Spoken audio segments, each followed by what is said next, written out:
Have you ever wondered why some people, they're always in a fun-loving attitude where they joke with their friends, their family, or the girl they have a crush on?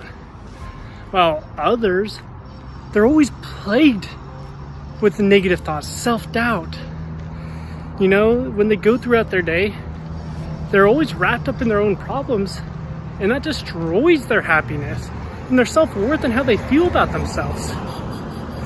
So why is it that some people, they're able to have this insane mood where, frankly, they enjoy life, while others, they're haunted like a ghost?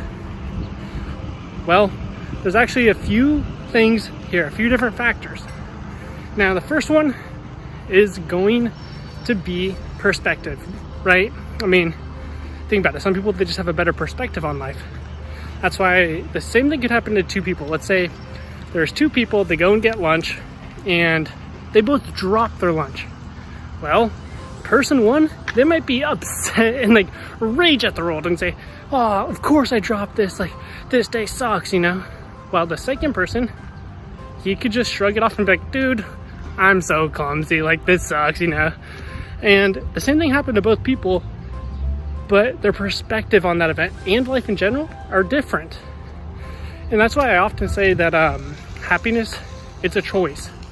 Because the reality is, like, you can look at these monks, you know, they're just super disciplined and nothing can break their peace of mind. And it's because of their perspective and how they fortified their mind. So the first one is perspective, and ultimately this is a choice. This is something you're gonna have to make. You're gonna have to tell yourself, no matter what, I'm in a good mood, because the reality is there's a positive to every negative thing that happens. Now, the thing is, you just have to train yourself to look for the positive. Now, the second thing is really controlling your thoughts, or being conscious of your thoughts, I should say. And to exemplify this, have you ever noticed that when you think of something or a memory that you're fond of, you start to feel happy? And when you think of a time where you maybe failed or said something cringy to the girl you had a crush on, you start to feel sad. That's because your thoughts have a direct correlation on your mood. If you've never noticed that, pause this video, and I would literally want you to think of a memory that you're fond of, whether it's a time you excelled, you won a sports game, you just did something that you were proud of. And notice what happens to your mood. You're gonna find that it elevates a little bit here. And that's because your thoughts, they have a direct correlation on your mood. Now, the problem or the mistake that most people make is that they're not conscious of their thoughts. They're letting their mind roam throughout their day, and most of the time they have these negative thoughts and they don't even realize it. They question if they can hit their goals in life. They question if they can get a girl that they have a crush on or whatever. And all this time, they're doubting themselves. And when they have these negative thoughts and these doubts, it manifests in the form of their emotions. So what we do inside the New Way of Health is, whenever you get a negative thought, you replace it with two positive ones. For example, when I first started putting out content, I would think, who am I to be telling people what they should or shouldn't be doing? I'm not good enough. That was a negative thought. That thought didn't serve me at all. It was a limiting belief. It didn't help me achieve anything that I want. So when I first got those thoughts, I would instantly replace them and go, look, I've helped hundreds and thousands of men become more happy, become more confident, more capable. I am good enough. And then I would start to go through all the examples of students that messaged me and told me how much I've impacted their life. And essentially, first of all, I'm proving that limiting belief wrong, and then I'm replacing two positive ones. Now, essentially, that's going to be training your mind to be more happy over being negative and having this negative outlook on life. And the reality is that you have to get to a point where it's habitual. So the first step in this is being conscious of your thoughts, because if you don't even notice that you're having negative ones, you can't replace them, right? Then the second one is to do it continually for a month. Now, the mistake I see a lot of people make with this is they go good for a few days, but then they stop being conscious of their thoughts.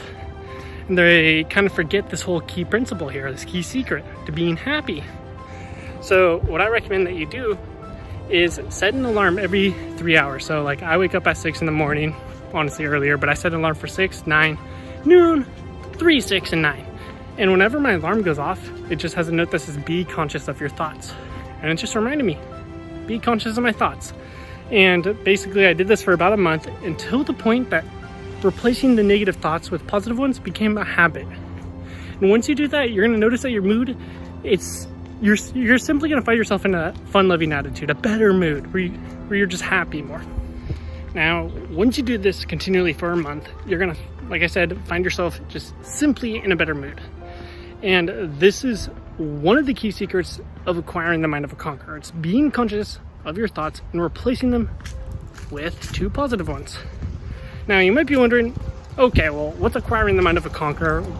What's the rest of this entail? Now, this is one of the key secrets that's gonna help you be in a fun-loving attitude. But look, like I said, it's just one of them. The remainders, they're gonna help you become fulfilled, have that deep fulfillment in your life. That fulfillment that just gives you this motivation, energy, and drive to conquer your day, to tackle your to-do list and your errands. And then the other factors we have in there, they're gonna help you be more productive. And they're gonna change your outlook on life so that you really do believe you can achieve anything you set your eyes on. Now, if you want to acquire the mind of a conqueror, we have 2 options here. Option 1 is we have a free book, which you can see below. You can download it. It's gonna tell you how to acquire the mind of a conqueror, but that's kind of just like the background on how the human brain works. But if you want to go through a 7-day challenge we have coming up here, we have students coming in here battling anxiety, self-doubt, and procrastination. And within 7 days, all those problems are gone. They're more happy, they're more confident, and more capable than they've ever been. And like I said, we've had students come in here and they have anxiety when they think about talking to a girl. They have anxiety when they think about these ambitions that they have. And ultimately, they doubt themselves.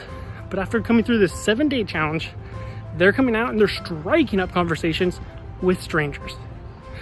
We had a guy, Mason. He came in here, and after acquiring the mind of a conqueror, he hit up the girl that he's always had a crush on for the past 3 years, and now they're dating. We have Steven come in here, and once he acquired the mind of a conqueror, he started his own business, and it's now profitable within 2 months. He's changed his entire career path and is living a more fulfilling life. So the reality is, if you want to become a better version of yourself, you must acquire the mind of a conqueror. So you can check out the free book down below or the challenge below. And if you like this video, it would mean the world to me. Toss us a subscribe.